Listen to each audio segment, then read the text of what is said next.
Il Veneto taglia la sovrattassa sulle prestazioni ospedaliere specialistiche ai cittadini con reddito annuo fino ai 29.000 euro.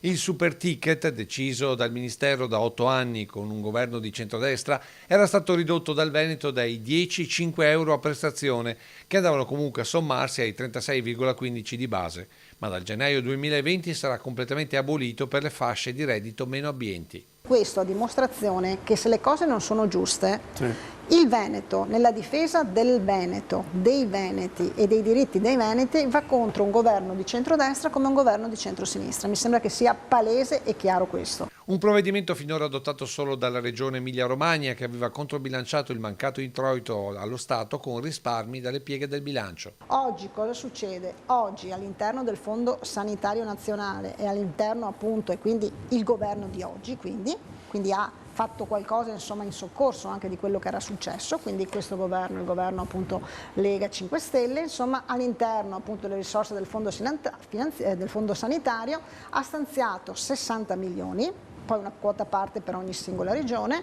Di questi 60 milioni al Veneto ne arrivano circa 6 milioni e 8 e noi con questo stanziamento siamo riusciti ad abolire quindi oggi le persone più vulnerabili, categorie più vulnerabili, più fragili, quelli sotto a quindi i 29.000 euro di reddito, non pagheranno dal 2020 il ticket sulla specialistica. Un beneficio che Palazzo Balbi ha calcolato per 1.300.000 veneti che nel 2018 hanno prodotto ricette per un totale di quasi 1,5 milioni di euro.